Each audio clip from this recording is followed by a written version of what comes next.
Hello computer application students. I just want to kind of shoot a quick video just to kind of make sure that you guys know how to check your grade, and just a couple quick tips as we move into our second week of the class. So first of all, your grade. That's going to be very important. I want you to look at that all the time. So if you click on your assessments and you go down to grades, here you will see what grade you got for your orientation, student information form, email, as well as your assignment 2 for lesson 3, Word 2016 Module 1, Surfs Up.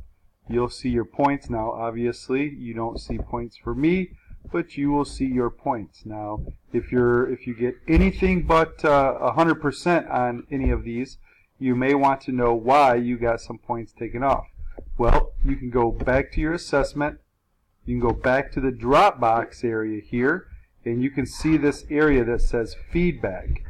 This is where you can read the feedback to where I have taken a point or two off. So I would highly recommend doing that. Now, going back to our content and our syllabus, which I have open right here, so I'll just simply click on this. I've had a few students asking, where can I get the book, this or that?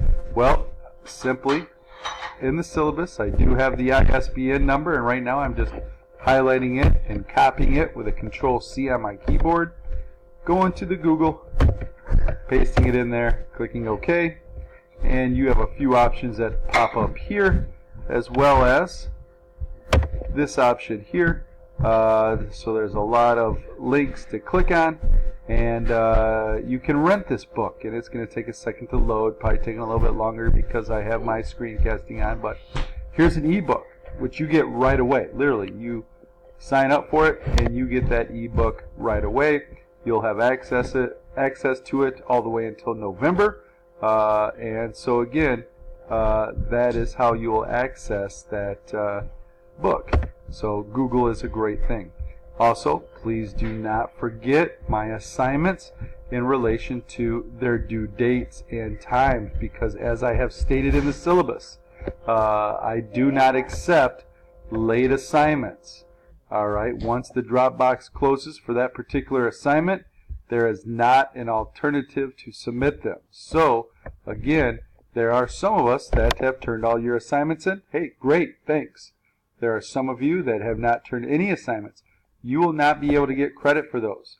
Now, I would highly recommend you still going and doing those, because you will need to know how to do those items, as well as know a little bit about the class for Unit 1, or Lesson 1, I should say. But you will not be able to get credit for those. I stick to my guidelines on that. So, you may be wondering again, how do I know when assignments are due?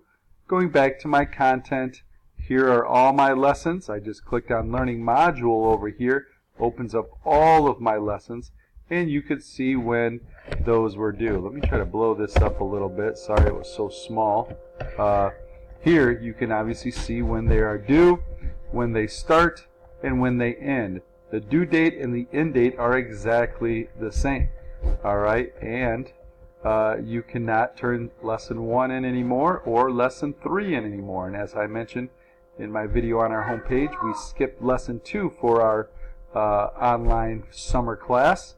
So those were due last week. These are grayed out now. You cannot click on these to submit assignment.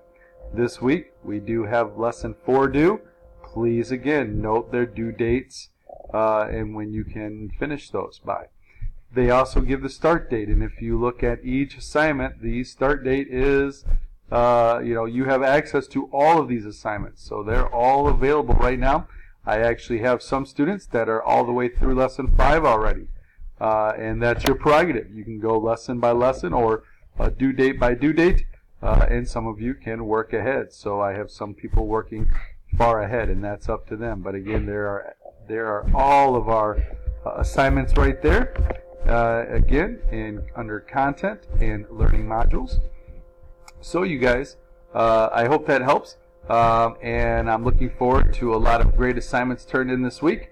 And again, if you have any questions, I highly recommend you emailing me Monday, Tuesday, Wednesday, Thursday, we're playing with fire at that time. It's getting a little late. I may not be able to answer all your questions. You got to give me a little bit of turnaround time to view your email, do some research, and get back to you. Definitely Friday. You start emailing me on Friday. That's probably not going to give us any time to really communicate effectively on the day that it's due. So make sure you start your assignments ASAP. All right, you guys have a great week, and again, I look forward to your assignments.